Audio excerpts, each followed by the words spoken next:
Ako si Misael Laguardia, taga Rodriguez Montalban, Rizal. Kasalukuyang sumasailalim sa treatment dahil ako ay na-diagnose na chronic kidney disease, stage 5. Sa aking kalagayan, ako ay humihingi ng tulong sa Ako Bicol Party List, specifically kay Congressman Saldico, na ako ay matulungan sa aking buwanang medical requirements. At kung ako naman po ay mapagbibigyan, ako po ay taos-pusong nagpapasalamat. Yan, isang kababayan natin na nangangailangan ng tulong na may stage 5 chronic kidney disease, isang public teacher. Yan, magandang hapon po. Magandang hapon, sir. Opo, ano yung pangalan po natin, sir? Ako po si Misael Laguardia, 54 years old. Isa ka pong public teacher, sir. Yes, sir. Isa po akong public school teacher Opo. since 2017. So, diyan ka na po nagtuturo po, sir, sa Manila. Dito po sa Montalban, Rizal. Opo, ilang taon ka na po Opo, ilang taon ka na po nagtuturo diyan, sir, sa Montalban? 5 taon na po kasi yung 3 years ay doon po ako na-assign sa Division of Quezon sa Calawag, Quezon.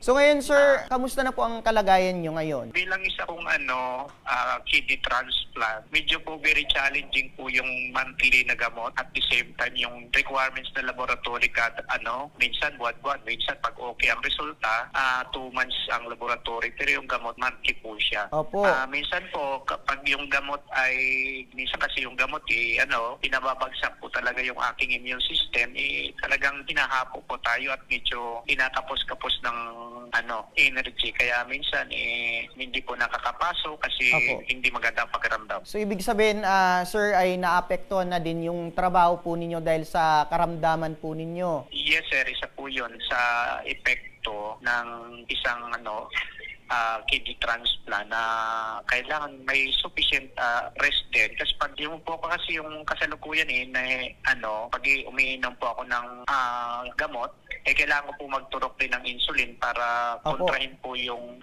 gamot kasi tumataas po lalo yung sugar ko kapag umiinom ako ng maintenance para sa kidney. Opo, may tanong ko lang, sir, bago pa man kayo ma-diagnose nitong sakit na CKD, ano pa yung Opo. iba mo pong nararamdaman na sakit? Ako po ay na-diagnose noong 2005 na diabetic na kasi dahil po siguro doon sa aking lifestyle nung ako ay nag-aaral. Security guard po ako panggabi dyan sa UST Hospital sa loob po ng mahigit siguro 7 taon. Kaya kulang po lagi sa tulog kaya siguro maagang nagkaroon ng problema ang aking organ. Opo. So ngayon, sir, paano nyo po natutustusan po itong pang-araw-araw na gamutan po ninyo? Especially yung pang-araw-araw nyo pong pangangailangan. Dahil po nung ako ay nagdadialysis, ay medyo nalubog na po sa utang hanggang ngayon. Sinabayan po ng dalawa ko ng nag-aaral na kolehiyo. Kaya po kaming mag-asawa, minsan nagtitinda po kami ng barbecue at kung ano-ano na lang para at least yung ibang gastusin na kailangan ng pamilya, pang-araw-araw, pamasahin ng dalawa ko estudyante, Opo. ay masago na rin kahit paano. Kaya nga po ako ay regular na naghahanap po ng guarantee letter para po sa masustain po yung aking monthly na gamot Opo. sa laboratory. Tatay, gaano po ito kahirap para sa inyo? Sa akin po, emotionally, psychologically, marami po, ito po ay isang challenge. Minsan, nagkukos din ng problema kasi minsan pag paubos na yung gamot, nag-iisip ka naman sana man lalapit. Kasi instead na titinda yung asawa ko, siyempre, nagpasok din po ako. Siya po yung usual na naghahanap ng mapag-applyan ng medical assistance. Yan, nararamdaman ko po yung lungkot para kay tatay na yung gusto mong gumawa ng paraan kaso kulang na kulang talaga yung budget natin. Umabot na ba sa punto na nagmakaawa na kayo para mangutang para sa inyong gamot at sa pang-araw-araw po ninyo? Dumating na po ako dun sa punto na kailangan ng pang-tuition ng anak ko. Minsan wala ng guarantee letter, tapos bibili na lang kami ng gamot sa Mercury kapag especially pag December na wala na kami makuha ang medical assistance. So mag-i-intern po kami ng February or March para makakuha ng medical assistance sa mga government agencies. So ang nakakatuwang nyo po dito sa buhay, ito pong asawa po ninyo ay dahil maliban sa pagtuturo po ninyo ay nagtitinda pa kayo ng mga kakanin. Opo. Ngayon tay ay lumapit kayo sa aming program at sa Ako Bicol Party List. Ano po yung pinakakailangan niyo po? Ano po yung inilapit ko po? Kailangan ko po yung aking monthly medicines, saka yung pong pang-laboratory. Minsan po kasi pag medyo hindi magandang laboratory result, nire-record po ako ng NEPRO na monthly ang aking check-up. Kaya yun po isang challenges minsan na kailangan po talaga namin ma-maintain yung GL para po mayroon po kaming pang laboratory.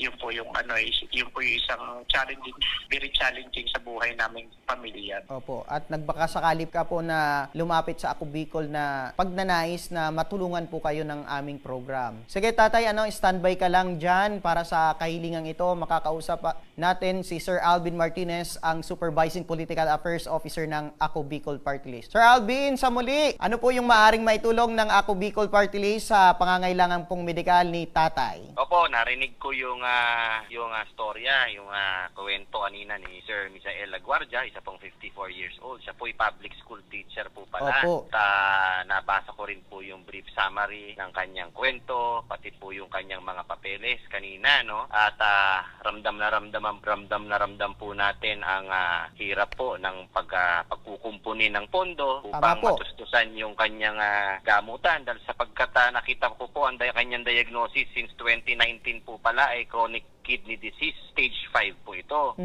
So, ito po isang matinding gamutan. Alam naman po natin na magastos. Nag-forward po siya ng quotation niya at siya po humihingi ng tulong sa Ako Bicol Party List po ng mahigit kumulang 40,000. Tama po ba? Apo, balikan natin si Sir, Sir Misael? Yes po.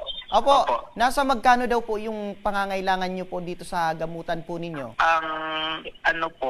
Kung makukover po lahat ng aking gamot, nasa pati laboratory po, monthly, nasa 37,000 po, sir. So, Sir Alvin, nasa mahigit nga, tama, nasa 40,000 itong kinakailangan po ni Sir Misael. Opo, Ano po? Opo, tama po yung ating dokumento at yung sinabmit po niya. Tama po, hindi po tayo nagkamali po sa figure, At sir, narinig ko rin yung sinasabi mo, yung paano siya kumukuha ng pondo. Siyempre, siya po yung lumalapit kung kani-kanino, baka pati sa kamag-anak niya. Tama po. No, ito po'y buwan ang gagawin ni Sir Misael Laguardia kung tutusin, siya po'y lumapit sa Ako Bicol Party List. Sagutin na po yan ang Ako Bicol Party List, yung pang isang buwan niya, para isang buwan po siyang mapanatag, no? Opo, balikan natin si Sir Misael. Sir, narinig nyo po na sagot na ng Ako Bicol Party List itong isang buwan nyo pong pangangailangan na gamutan.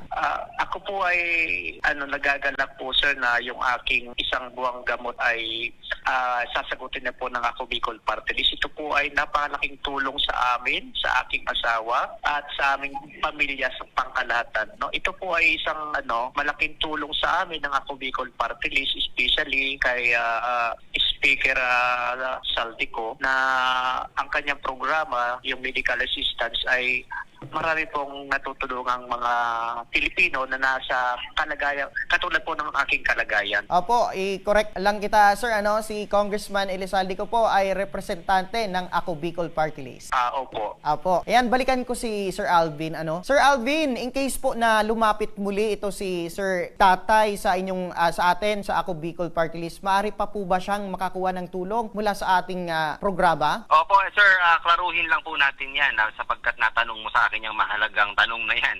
Opo. Dahil marami hong umaasa na akala nila na kapag sila po ay nakakuha na ngayon ay sa susunod na linggo ay po pwede. Opo. Pwede po tayong humingi ulit ng tulong, lumapit po sa Ako Bicol Party List upang matawid yun yung gastusin, yung kanilang yung humihiling po sila ng tulong medikal.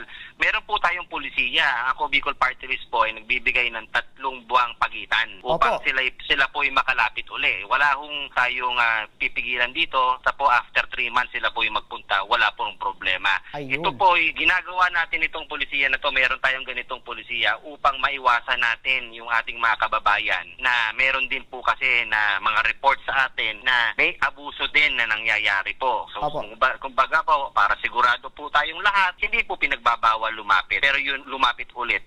Pero yun po ay after 3 months na. Ayun. So, maliwanag po, maaari pa po siyang makahingi ng tulong after 3 months po. Yes, sir. Ang Ako Bicol Party List ay hindi lamang po pang Bicolano. Kung mapapansin ninyo yung 3 pasyente po natin, taga dito sa Metro Manila, hindi Tama naman po. Bicolano yung iba, no? So, Bicolano, hindi Bicolano, kayo po welcome na welcome sa Ako Bicol Party List upang humiling at humingi ng tulong medikal po sa amin. Before kita bitawan, Sir Alvin, ano po yung mensahe natin sa ating mga kababayan na gustong humingi ng tulong sa Ako Bicol Party List? Opo, muli po sa ating mga kababayan po, no, sa buong bansa na gusto po na nangangailangan, especially sa medical assistance or guarantee letter, no. Kami po ang Ako Bicol Party List, sa pangunguna po yan ni Congressman Erizaldico, ay bukas na bukas po ang aming tanggapan, no. Kami po ay isa sa mga nangungunang party list po na tumutulong po sa buong bansa. Maraming salamat po sa inyo lahat. Mabuhay po kayo, Tabang Ora mismo. Ayan, balikan natin si Tatay, ano? Tatay!